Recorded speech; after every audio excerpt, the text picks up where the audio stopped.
Real estate is one of those topics that people love to romanticize. Everyone knows someone who got rich from property. And because of that, many assume it's the safest and smartest investment you can make. But the truth is more complicated. Real estate can be a powerful tool, but it can also be a financial trap if you don't understand what you're really getting into. So let's slow down and look at it honestly, without hype, without Instagram success stories, and without pretending it's passive or easy. First, let's talk about why people are drawn to real estate in the first place. The biggest reason is stability. Property feels real. You can touch it, see it, walk inside it. Unlike stocks or crypto, it doesn't feel like numbers on a screen. That physical nature gives people psychological comfort. Even when markets crash, the house is still standing. That feeling of safety is powerful, but safety and profitability are not the same thing. Many people confuse the two. Another big reason people like real estate is leverage. Banks are willing to lend you large amounts of money at relatively low interest rates if you buy property. You can control a very expensive asset with a small amount of your own cash. This can be extremely powerful if prices rise and rents are strong. But leverage works both ways. When things go wrong, losses are also multiplied. A small drop in value can wipe out years of cash flow or even your entire down payment. Now let's talk about cash flow, because this is where most beginners get it wrong. On paper, real estate often looks amazing. You collect rent every month, the tenant pays your mortgage, and you slowly build wealth. But real life is messier. You have vacancies, you have repairs, you have taxes, insurance, maintenance, management fees, and unexpected disasters. Many properties that look profitable on a spreadsheet barely break even in real life. Some actually lose money every month, and the owner just doesn't admit it. There's also the issue of time. Real estate is not passive unless you pay someone else to make it passive. Managing tenants, dealing with problems, handling paperwork, and making decisions all take time and emotional energy. Even with a property manager, you still make the final calls and take the financial risk.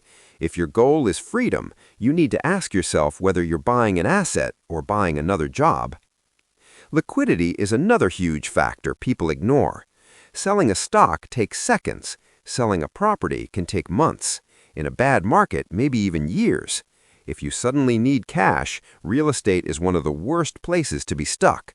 You can't sell half a house. You can't easily exit without costs.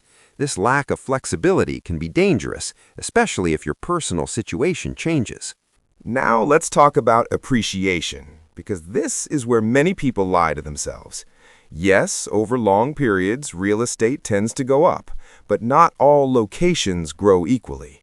Some areas stagnate for decades, some decline permanently. Buying a property does not guarantee appreciation. A bad location can destroy an otherwise good deal. And appreciation is not income.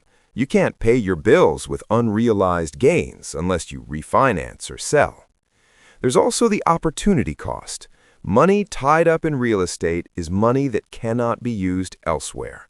While you wait 10 or 20 years for appreciation, other investments might grow faster with less stress and more liquidity.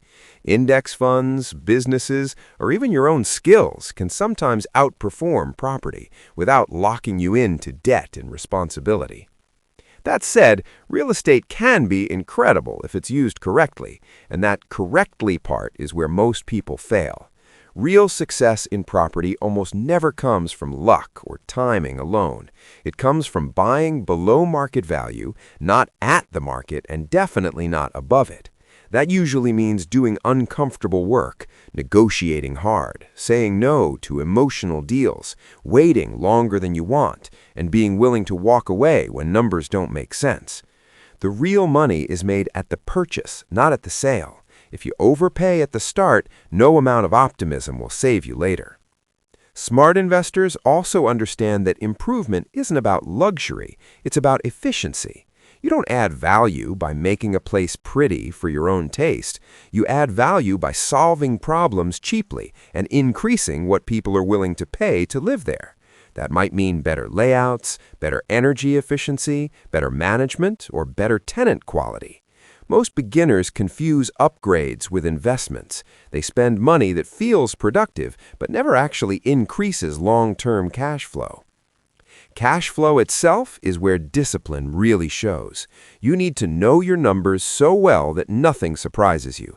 Taxes, insurance increases, vacancy periods, repairs, capital expenses, all of this must be expected, not feared. Hope is not a strategy. If your deal only works if everything goes right, it's not a good deal. Real estate rewards people who assume things will go wrong and prepare anyway. Reserves matter more than people admit. Cash sitting on the side feels inefficient, but it's what keeps you alive when something breaks, a tenant leaves, or the market shifts.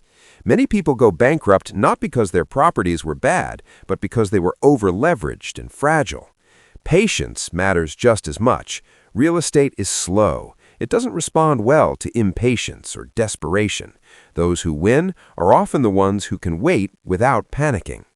Treating real estate like a business is another dividing line. A business has systems, rules, numbers, and accountability. A dream has emotions and excuses. When people say, "I just love real estate," that's often a red flag.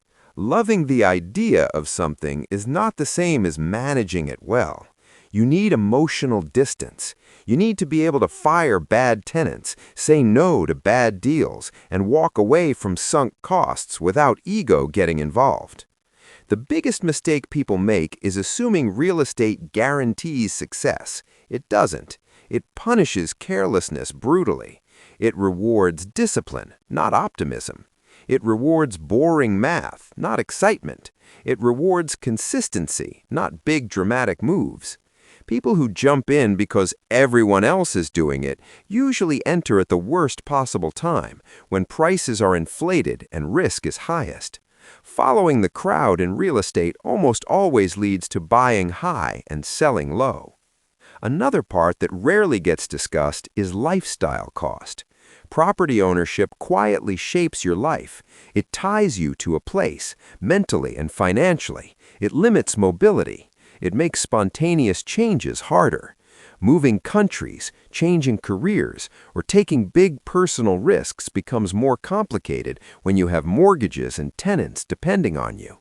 For some people, that structure feels grounding and empowering. For others, it slowly becomes a cage they didn't realize they were building. There's also mental bandwidth.